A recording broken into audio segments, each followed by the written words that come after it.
Assalamualaikum warahmatullahi wabarakatuh. Kami dari kelompok 7 ingin mempresentasikan hasil diskusi kami mengenai menganalisis media bergerak melalui platform YouTube. Yang kami analisis di sini pada platform YouTube tentang video penayangan di mana adanya pengaruh budaya luar atau budaya asing dari channel YouTube Jakarta Uncensored. Di sini saya tidak sendiri, saya bersama rekan saya sendiri, Tristan Ramananggoro, lalu ada Awanda Rizky Losya, lalu ada Novira Anggraini, Cesta Adabi Santoso, dan Muhammad Meza. Lalu apa sih isu yang kami bahas pada diskusi kali ini? Isu yang kami bahas itu ada pada fenomena budaya generasi Gen Z yang dimana ditampilkan pada channel YouTube Jakarta Uncensored. Mungkin tentang pengaruh budaya asing atau luar ini sudah ada pada zaman orang tua kita ya, karena yang namanya pergaulan pasti dari zaman ke zaman ada versinya masing-masing, dan pengaruh budaya luar itu sudah ada sejak dari lama ya, dari dulu, dari orang tua kita dan pendahulu kita. Namun memang ada yang positif dan juga ada yang negatif. Nah, lalu perkembangan teknologi komunikasi yang pesat pada saat ini itu telah mengubah cara manusia berinteraksi dan berbagi budaya secara global. Nah, seperti contoh pada platform digital YouTube ini yang menjadi ruang utama bagi ekspresi identitas, gaya hidup, dan pertukaran nilai lintas budaya. Jadi bagaimana platform YouTube ini mempengaruhi bagi penggunanya, dan juga tayangan-tayangan yang ditonton itu akan memberikan impact atau pengaruh ke depannya. Jadi kita harus pintar-pintar juga untuk memilih tayangan yang ada. Lalu di sini ada analisis berperan. Yang pertama itu sebagai pengguna YouTube yang akan dibacakan oleh teman saya. Silakan.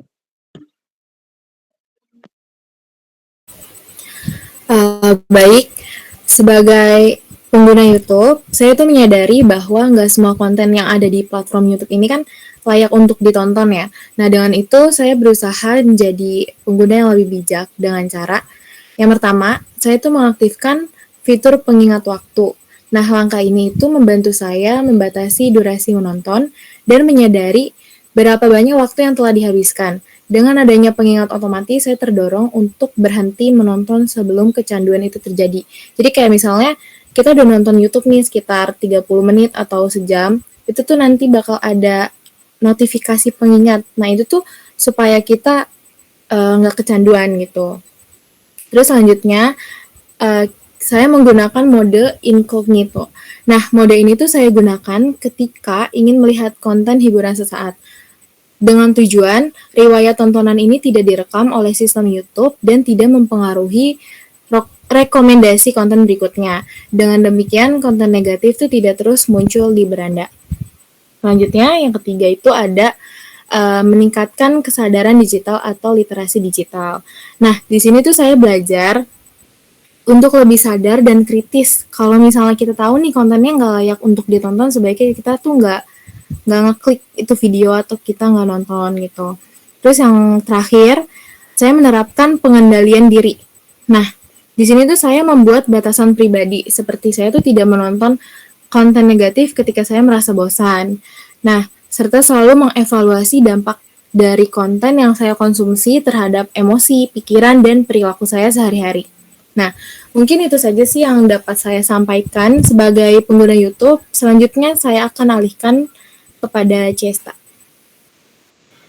Nah, sekarang saya menjadi peran sebagai orang tua. Nah, mungkin orang tua mempunyai peran penting dalam untuk mendampingi anaknya. Nah, di sini saya punya beberapa solusi untuk orang tua di sana, yaitu yang pertama ada orang tua perlu mendampingi anak dalam akses konten. Dampingi anak ketika menonton, bantu menjelaskan konteks dan nilai yang benar saat menemukan konten yang tidak sesuai dengan norma sosial budaya. Yang kedua, membangun komunikasi yang hangat dan terbuka. Ciptakan suasana rumah yang nyaman untuk berbagi cerita agar anak tidak mencari validasi atau perhatiannya di dunia maya.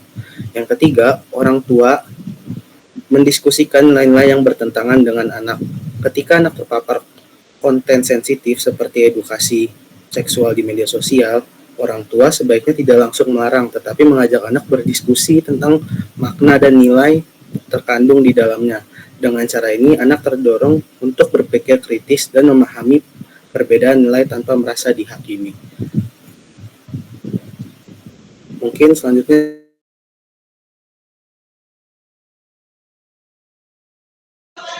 Oke, sebagai ahli komunikasi di sini, saya akan bersifat netral, yang mana saya akan menemukan win-win solution dari kedua belah pihak. Oke,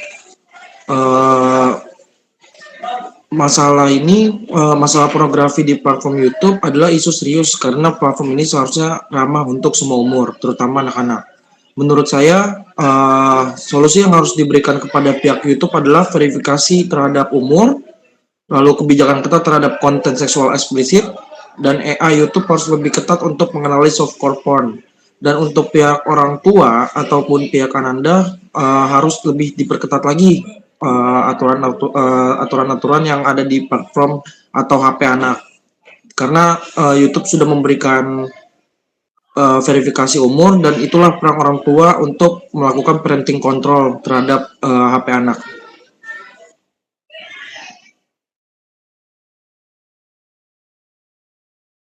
Oke, baik. Di sini selanjutnya saya akan memberikan hasil diskusi saya sebagai pemerintah, dan dimana ini juga bersifat solusi. Saya juga sebagai pemerintah juga sangat disayangkan pastinya terhadap tayangan yang kurang bermutu atau tidak layak ya untuk ditonton. Maka dari itu saya di sini memberikan kolaborasi literasi digital yang lebih masif ya, dengan pihak platform tentunya. Jadi untuk memperluas program literasi digital seperti di sekolah, komunitas, ya di mana itu untuk melakukan edukasi kepada masyarakat terhadap pemilihan konten yang lebih layak ya untuk dikonsumsi. Nah, jadinya sebagai pemerintah juga tentunya akan berkolaborasi dengan pihak terkait platform YouTube. Lalu yang kedua itu ada kebijakan content user generated, yang dimana itu menerima dan menindak laporan dari masyarakat melalui aduan konten Kominfo ya, terkait video yang atau konten yang kurang layak ditonton lah ya.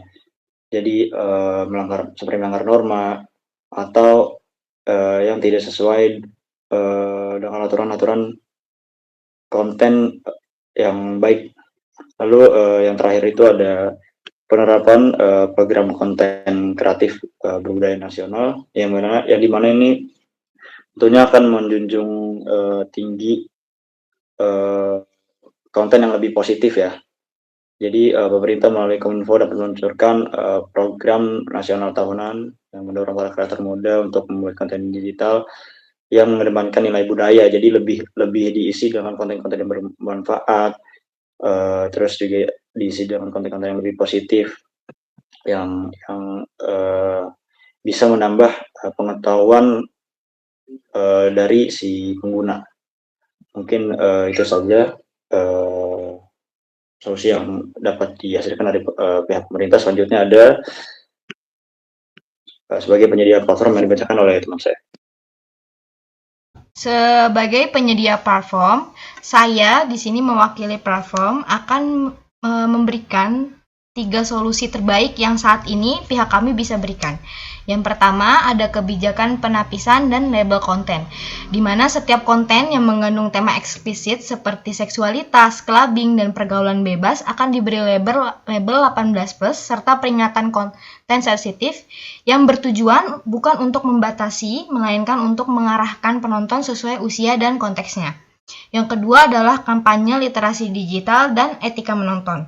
Melalui kerjasama dengan Kementerian Kominfo dan lembaga pendidikan, kami akan meluncurkan kampanye literasi media yang menekankan pentingnya berpikir kritis terhadap konten yang dikonsumsi.